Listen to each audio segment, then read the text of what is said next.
Technology పెరిగిన కొద్దీ మన జీవితంలోకి వచ్చే సౌకర్యాలు కూడా అదే స్థాయిలో పెరుగుతున్నాయి. ఫలితంగా మనకు బద్ధకం, అనేక కొత్త అనారోగ్య సమస్యలు తలెత్తుతున్నాయి. దాంతోపాటు సాంకేతికత వల్ల వచ్చిన కొన్ని సౌకర్యాలు కొన్ని సందర్భాల్లో మనిషి ప్రాణాలు తీస్తుంటాయి. అందుకే ఏవైనా ఎలక్ట్రిక్ పరికరాలు ఉపయోగించే సమయంలో వాటి వినియోగం గురించి పూర్తిగా తెలుసుకోవాలి. లేదని ఏమాత్రం అజాగ్రత్తగా వ్యవహరించినా భారీ మూల్యం చెల్లించాల్సి వస్తుంది. ఒక్కోసారి ఏకంగా ప్రాణాలు కోల్పోవాల్సిన పరిస్థితి తలెత్తుతుంది. తాజాగా హైదరాబాద్, సనత్ నగర్లో ఈ తరహా ఘటన ఒకటి వెలుగు చూసింది. చిన్న అజాగ్రత్త ఏకంగా ముగ్గురి ప్రాణాలు బలి తీసుకుంది. ఆ వివరాలు: హైదరాబాద్ సనత్నగర్లోని ఓ అపార్ట్మెంట్ బాత్రూంలో ఒకే కుటుంబానికి చెందిన ముగ్గురు అనుమానాస్పద స్థితిలో మృతి చెందిన విషయం తెలిసిందే. దీనిపై కేసు నమోదు చేసుకున్న పోలీసులు దర్యాప్తు ప్రారంభించగా సంచలన విషయాలు వెలుగులోకి వచ్చాయి.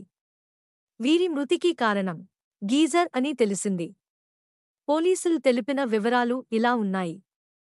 మృతి చెందిన దంపతులు వెంకటేష్, 55, మాధవి, 50, వారి కుమారుడు హరి, 30, సనత్నగర్ జెక్ కాలనీలోని ఆకృతి ప్రెసిడెన్సీ అపార్టుమెంట్ 2వ అంతస్తులోని ఫ్లాట్లో నివాసం ఉంటున్నారు.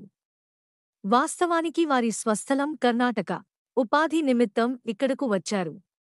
ఇక ఆదివారం, జూలై 21 వారంతా బాత్రూంలో వారు విగతజీవులుగా పడి ఉన్నారు.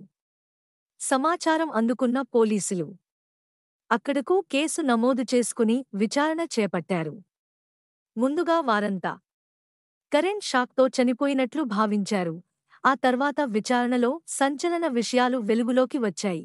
కుటుంబంలోని ముగ్గురి మృతికి గీజర్ కారణమని పోలీసులు గుర్తించారు. చనిపోయిన వ్యక్తులు తమ ఇంట్లో గత కొంతకాలం నుంచి గ్యాస్ సిలిండర్ ద్వారా గీజర్ను వాడుతున్నట్లు గుర్తించారు. ఈ క్రమంలో దాన్నుంచి వెలువడిన విషవాయువుల వల్లే వారు ప్రాణాలు కోల్పోయినట్లు తెలిసింది. ముందుగా కుమారుడు హరి స్నానం చేసేందుకు వెళ్లి బాత్రూంలో స్పృహ తప్పి పడిపోయి ఉంటాడని పోలీసులు భావిస్తున్నారు. కుమారుడు పడిపోవడంతో బాత్రూం లోపలికి వెళ్లిన తల్లి, తండ్రి కూడా విషవాయువులు పీల్చి స్పృహ తప్పి అక్కడే పడిపోయారు. అంతేకాక గీజర్, గ్యాస్ల నుంచి విషవాయువులు వెలువడటంతోనే ముగ్గురు మృతి చెందినట్లు పోస్టుమార్టం రిపోర్టులోనూ వెల్లడైందన్నారు పోలీసులు. ఈ మేరకు ముగ్గురి మృతదేహాలను వారి కుటుంబ సభ్యులకు అప్పగించారు. గీజర్ ఇలా వాడితే ప్రాణాలకే ముప్పు. ఇటీవల కాలంలో వేడి నీటి కోసం గీజర్ల వినియోగం పెరిగింది. అయితే కరెంట్ అవసరం లేకుండా ఖర్చు తక్కువగా ఉండే గ్యాస్ గీజర్లు వాడుతున్నారు చాలామంది. ఎల్పీజీ సిలిండర్ ద్వారా ఈ గీజర్లు నీటిని వేడి చేస్తాయి. అయితే దీన్ని అదే పనిగా ఆన్లో ఉంచటం మంచిది కాదని నిపుణులు సూచిస్తున్నారు. అలానే వెంటిలేషన్ సరిగ్గా లేని గదుల్లో గ్యాస్ గీజర్లు అస్సలు అమర్చకూడదని చెబుతున్నారు. అలా చేయటం వల్ల ఒక్కోసారి రంగు, వాసన లేని కార్బన్ మోనాక్సైడ్ లీక్ అవుతుందని అంటున్నారు. ఆ విషవాయువులు గుర్తించేలోపే అస్వస్థతకు గురై మృతి చెందే అవకాశం ఉందని.